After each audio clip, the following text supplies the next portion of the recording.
Welcome back to The Perspective. 150 Richest Indonesians. When will this magazine hit the stand, Shoeb?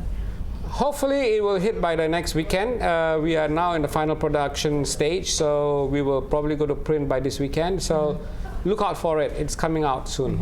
150 Richest Indonesians, Globe Asia, Indonesia's #1 business magazine. Now, before we wrap up, would you mind sharing with us the outlook of Indonesia's economy in regards to the many efforts undertaken by the government in trying to improve infrastructure, ease of doing business, deregulations? How is this? How well will the business respond to this? I think the business is already responding quite positively. You can see a lot more investments coming in. A lot of Indonesian businesses, as well as multinationals who have been operating in Indonesia for many years, have actually had maybe from last year had taken a wait and see approach. But today they're starting to understand that the economy is moving. I think critically, of course, will be the government's ability to build infrastructure quickly, because that money coming into the economy would be a big boost. The tech sector growth will be also very critical, because a lot of it is riding on e-commerce, online, which means you need internet, right? You need the two things with that. One, of course, is the regulation that's now being discussed and worked through Parliament. The government wants to make sure that whatever revenue that you earn on Indonesian soil, you pay Indonesian tax, which I think is very fair. The question only is, you don't want to kill the goose that lays the golden egg. So they have to balance that. And secondly, of course, is better infrastructure. Right? We need much faster internet service. Sure. Tax amnesty. What are your views on that? Well, I think it's a good move, but the key really is that the government has to be firm and I think clear as to what that tax amnesty offers. In the past, they have said certain things and then say, yeah, but it only applies to this particular category. Now, the tax amnesty alone will not bring back the billions of dollars that are parked outside Indonesia.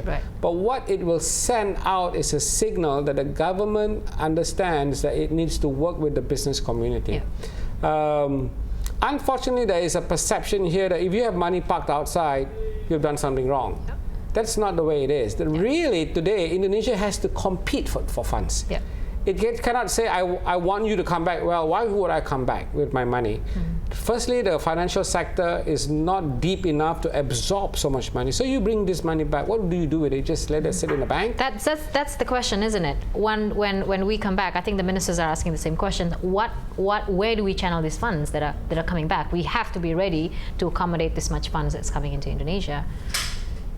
Exactly. So I think that's really so our financial markets have to have some depth.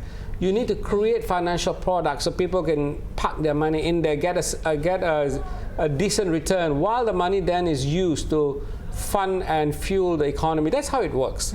Right? So your banking sector, for example, must come up with better products. Your bond markets must be deeper, must be broader. The government must come up with more financial instruments that this money can be parked into. You need to, for example, you need to maybe deepen your fund, what you call it, unit trust markets, across the spectrum of your financial markets. You need to bring in more expertise, which means you must also be open to foreign fund managers coming here and setting up here, because you will attract the money here. Right. Now, how this list, or how this amount of wealth here that you have accumulated should help the government to create better synergy between the state enterprises and the private sector? Exactly. I think the rich list basically is a reflection of how well the private sector is doing. And I think we can see over the years, as we spoke earlier, it has done very well.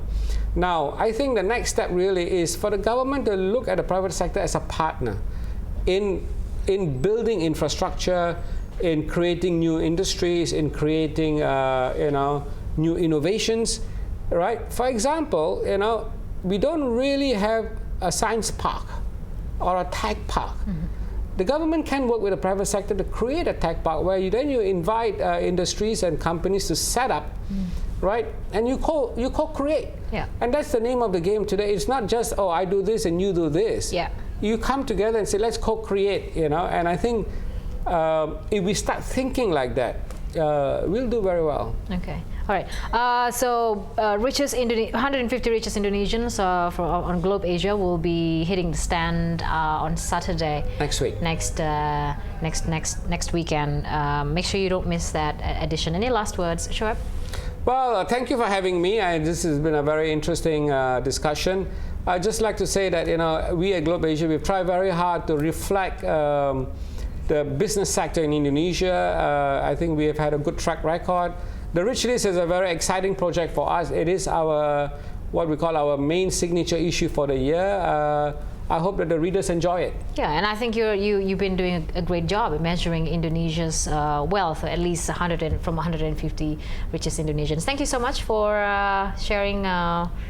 Well, we won't see entirely what's in there, but you have to actually get the magazine Globe Asia for the June's edition. Thank you, Shoeb.